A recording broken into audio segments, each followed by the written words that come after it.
if it continues, disturbance will be like that only. Please conclude. Yes, sir. Conclude చేద్దాం sir. ముఖ్యమంత్రి గారికి ఏదో AK-47 గురించి చెప్పారు అధ్యక్ష, ఏదో ఎవరో కాల్చి చంపారంట.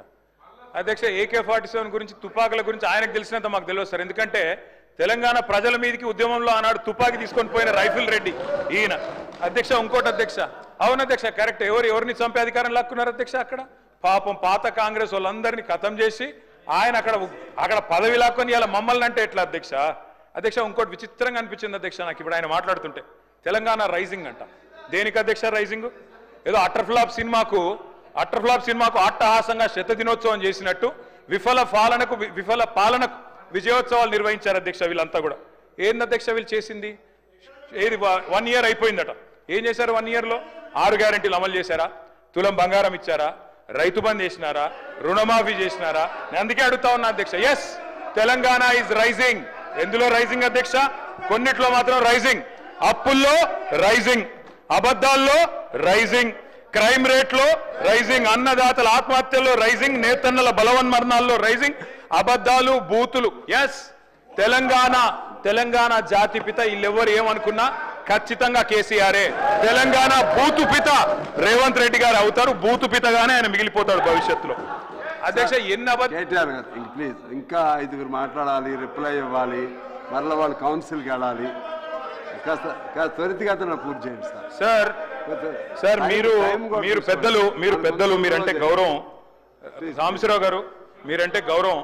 మీరు ఇట్లా మా గొంతు నొక్కితే అది కూడా మీరు ప్రజాస్వామిక స్ఫూర్తి కలిగిన వారు, మీరు గొంతు నొక్కకూడదు సార్. Education budget 15% పెడతామన్నారు. ఎంత పెట్టారు అధ్యక్ష వీళ్ళు? 15% అని 7.5% పెట్టినారు. ఎన్ని చెప్పారు అధ్యక్ష ఎడ్యుకేషన్ గురించి? ఇది ఇచ్చేస్తాం, విద్యా భరోసా కార్డు ఇస్తాం, పిల్లలు ఫీజులు కట్టాల్సిన అవసరం లేదు, ఇంటిగ్రేటెడ్ స్కూల్స్ అని 11,600 కోట్లు పెట్టినారు. నేను అడుగుతా ఉన్నా అధ్యక్ష, 11,600 కోట్లు దేవుడెరుగు. ఉన్న 1022 గురుకుల పాఠశాలను కాపాడండి. 88 మంది చచ్చిపోయినారు ఇప్పటికీ, దయచేసి వాళ్ళకి కాంపెన్సేషన్ ఇవ్వండి.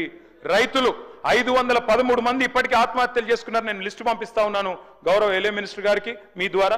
దయచేసి వీరికి నష్టపరిహారం ఇవ్వండి. అధ్యక్ష నేను ఒకటే రిక్వెస్ట్ చేస్తా ఉన్నాను సార్. ఈరోజు ఉన్న 1022 గురుకుల పాఠశాలల్లో పిల్లలు విషాహారంతో బాధపడుతుంటే వారి గురించి మాట్లాడకుండా, నెలలుగా అక్కడ వాళ్లకు అద్దె భవనాలకు రెంట్ ఇవ్వకుండా ఓనర్లు తాళాలు వేసుకొని పోతుంటే, గురుకులాలు మూతపడుతుంటే, 40,000 అప్లికేషన్లు తగ్గిపోతుంటే మేమేదో విద్యకు చేసినామంటే ఎట్లా నమ్మాలి అధ్యక్ష? 1931 పాఠశాలలు మూతపడ్డాయని చెప్పి మంత్రి గారే స్వయంగా చెప్పారు అధ్యక్ష మొన్న పద్దుల్లో. విదేశీ విద్య మీద కూడా చెప్పలేకపోతా ఉన్నారు. 20 లక్షల రూపాయలు కేసీఆర్ ఇస్తే మేము 25 లక్షలు ఇస్తామన్నారు, కానీ ఇవ్వలేదు అధ్యక్ష. మరి ఇవ్వాలని చెప్పి కోరుతా ఉన్నా. వారు చెప్పారు అధ్యక్ష ఫీజు రీయింబర్స్మెంట్ బకాయిల గురించి మాట్లాడతారు. అధ్యక్ష మేము గవర్నమెంట్లోకి వచ్చినాడు 1800 కోట్లు బకాయిలు ఉండే, మేము కట్టలేదు అధ్యక్ష. మీరు వచ్చినాడు బకాయిలు ఉంటాయి. Government is a continuous process, మీరు ఇవ్వాలి. 8,000 కోట్లు ఫీజు రీయింబర్స్మెంట్ బకాయిలు ఉన్నాయి, దయచేసి చెల్లించాలని చెప్పి ప్రభుత్వాన్ని నేను కోరుతా ఉన్నా అధ్యక్ష. ప్రతి విద్యార్థికి 5 లక్షల విద్యాబంధు కార్డు ఇస్తామన్నారు. ఫీజు తల్లిదండ్రులు చెల్లించే భారం ఉండదన్నారు. బడ్జెట్ను సవరించండి, ఒక 5,000 కోట్లు కేటాయించండి. స్కూటీలు అన్నారు అధ్యక్ష. మరి ఆ అందాల పోటీలు మానేసి స్కూటీలు ఇవ్వండి అధ్యక్ష. దానికోసం ఒక 500 కోట్లు పెడితే స్కూటీలు ఇవ్వచ్చు కొంతమంది కన్నా. విద్యా జ్యోతులు అన్నారు. 10 పాస్ అయితే 10,000, ఇంటర్ పాస్